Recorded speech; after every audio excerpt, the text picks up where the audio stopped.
Estamos de volta e a nossa entrevistada de hoje é a reitora da Universidade Federal do Rio Grande do Norte, professora Ângela Paiva Cruz. Boa tarde, reitora. Seja bem-vinda ao nosso programa. Boa tarde, Daniela. Boa tarde a todos. É um prazer estar aqui. Reitora, vamos começar falando sobre essa mudança de governo federal, né? Se ela afetou, como é que ela está afetando a UFRN. Em 2016 a gente começou com o governo Dilma. 2017 a gente começa com o governo Michel Temer. Qual é essa diferença para a UFRN, reitora? A diferença é bem substancial. Começando, evidentemente, em 2016, as universidades, com todos os reitores, a ANDIFES, né, a Associação dos Reitores das Universidades Federais, nós tivemos um trabalho, digamos assim, redobrado, porque a mudança que aconteceu nos ministérios, alguns ministérios fundidos, por exemplo, que nos incomodou bastante, o Ministério de Ciência e Tecnologia com o Ministério das Comunicações, ministérios que têm uma função muito importante nas políticas sociais no Brasil e que, de repente, se fundiram. Então, nossos projetos, eles tiveram que ser revisitados, ou seja, nós recomeçamos o trabalho, inclusive no Ministério da Educação, para mostrar qual é o nosso papel enquanto instituições federais, o papel que a gente tem feito, desempenhado no Brasil para o desenvolvimento econômico e social. Então, é uma mudança muito drástica. Temos tido uma interlocução bastante franca com o Ministério da Educação, apesar de todas as mudanças que aconteceram. Mas 2017 é o primeiro, digamos assim, é um ano em que nós já sabemos quais são os interlocutores. E o que muda agora é que nós já temos mais elementos para saber como trabalhar com cada ministério, principalmente o Ministério da Educação. Algumas políticas já querem se redesenhar, uma delas a reestruturação do ensino médio, uma outra que vem pela frente certamente será o Enem, aquelas diretrizes nacionais curriculares comuns, as bases nacionais curriculares que têm que ser elaboradas. As universidades têm que participar desse processo porque somos nós que formamos no nível da educação superior. E também muitas universidades têm ensino infantil e ensino médio e técnico, como é o caso da UFRN. Sim, a UFRN que tem o NEI, não é? O NEI tem as escolas que têm ensino técnico, o Pronatec. Todos esses programas a universidade e as universidades participam. Então, é um cenário bastante diferente.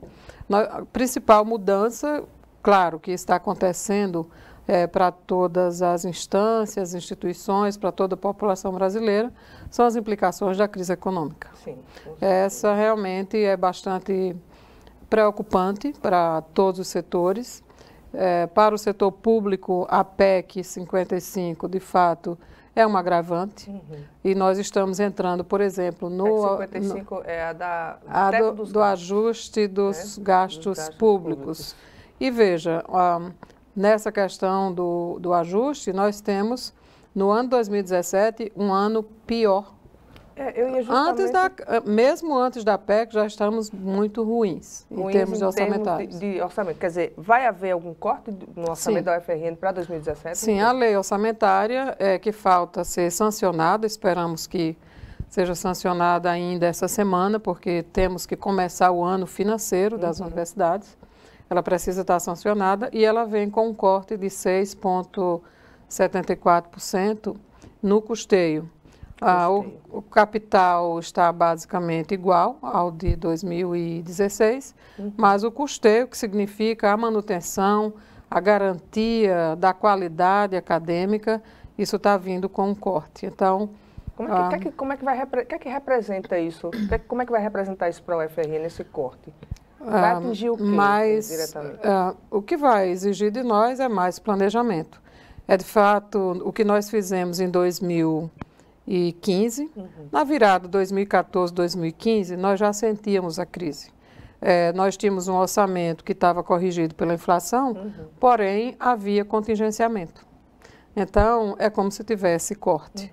No final do ano, é como se tivesse corte. Então, fizemos em 2015 um exercício bastante forte de planejamento.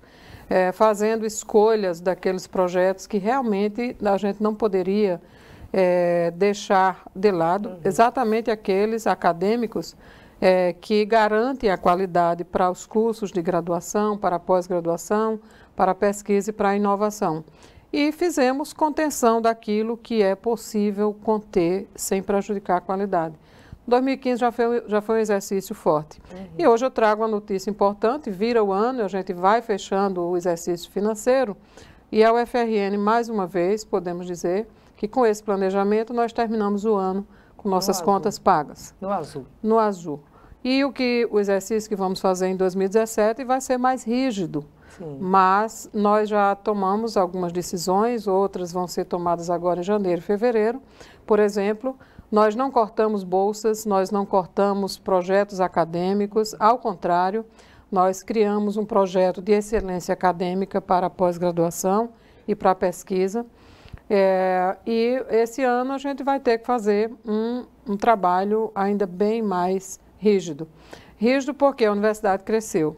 Temos prédios a mais. Por exemplo, inauguramos no ano passado aquela escola da área das tecnologias, né, o complexo das engenharias, que nós chamamos Minhocão, mas tem um nome oficial, né, das engenharias, da área tecnológica. Ali são 8.000 metros quadrados, 50 laboratórios novos. Só esse prédio, nós podíamos dizer, já vai requerer um aporte bastante maior para energia, para terceirização e todos os outros gastos. Então, a universidade cresceu, o gasto vai ser maior. Entretanto, nós podemos gastar menos. Evidentemente que quando a gente está com o cinto apertado, a gente consegue fazer até mais com menos. É preciso ser muito mais criterioso. Não vamos abrir mão, Daniela, importante dizer isso e trabalhar isso com a comunidade acadêmica e com a sociedade, de que não vamos abrir mão da questão das bolsas para os estudantes. Felizmente, hoje, nós temos uma universidade que é a cara do Brasil, com pretos, pobres, ricos, ou seja, tem tudo, negros, nós temos quilombolas, nós temos indígenas, e temos muitos alunos egressos da escola pública que precisam de um apoio para a permanência com sucesso. Então, de bolsas, nós não abriremos mão, não vamos diminuir as cotas de bolsas, e os projetos acadêmicos que mantenham a qualidade, nós vamos buscar manter.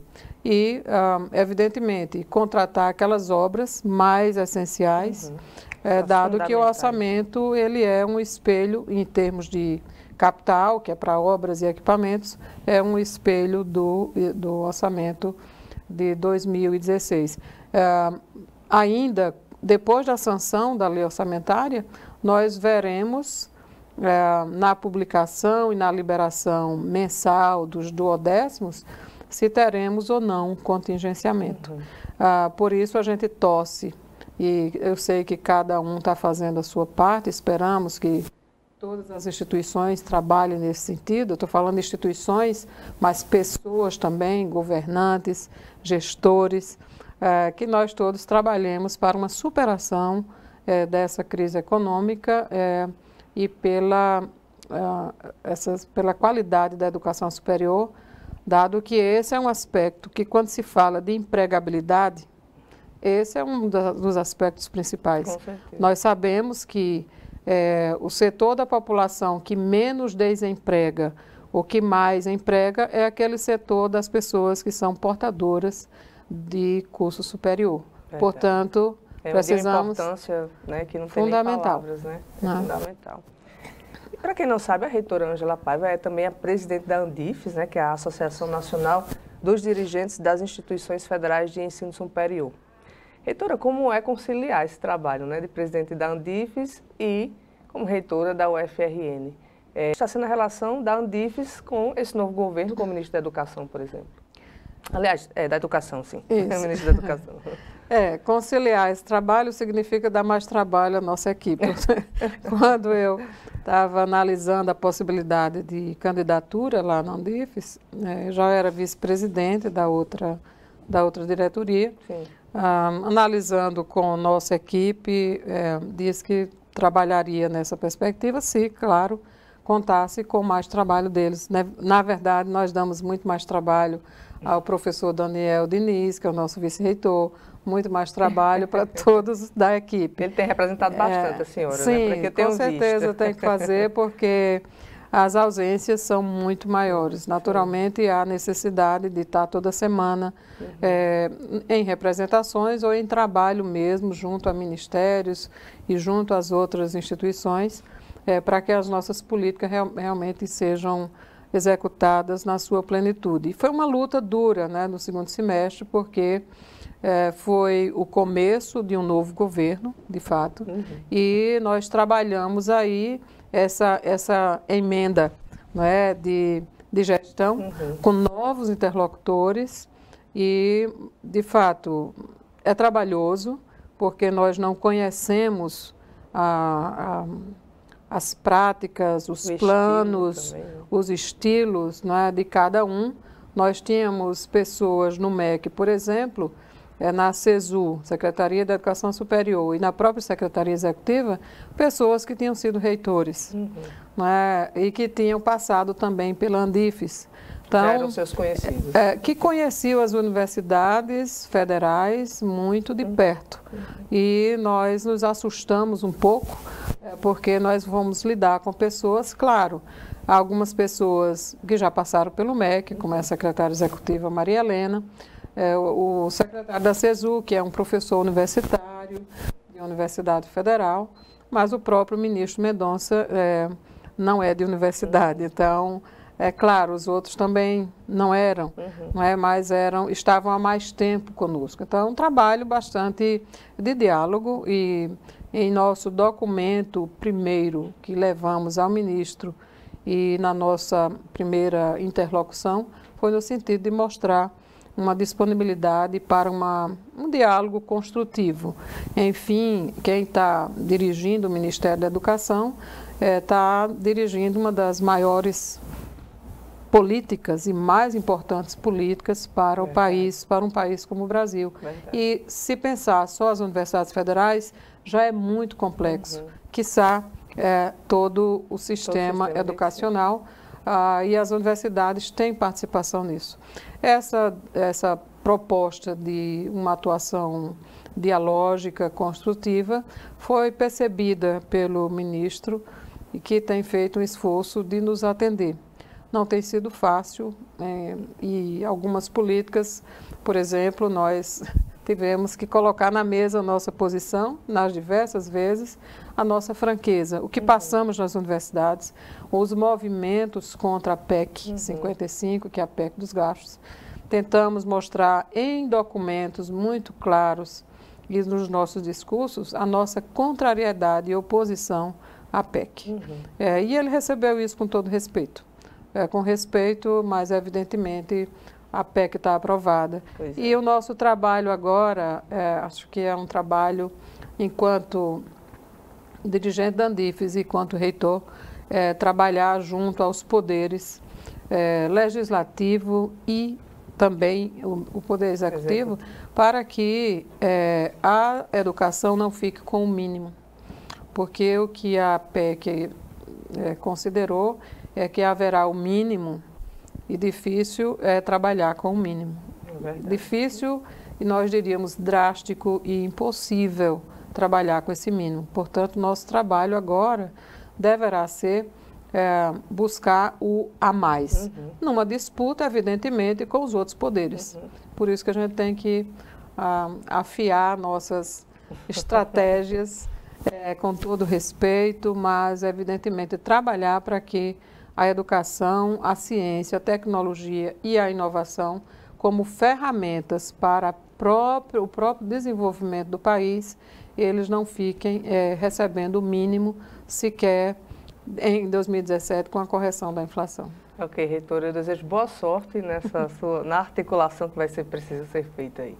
Muito obrigada pela sua presença no Cartas na Mesa. Eu que agradeço o convite para participar desse programa e é um prazer estar aqui para falar da universidade, que é um bem, né, e também um motor para o desenvolvimento do Estado. É importante que a sociedade conheça mais os nossos projetos, nós estamos disponíveis para falar sobre eles. Okay, Obrigada. Obrigada, reitora. Agradeço a sua audiência. Nos vemos amanhã às 12h30 aqui na TV Gazeta.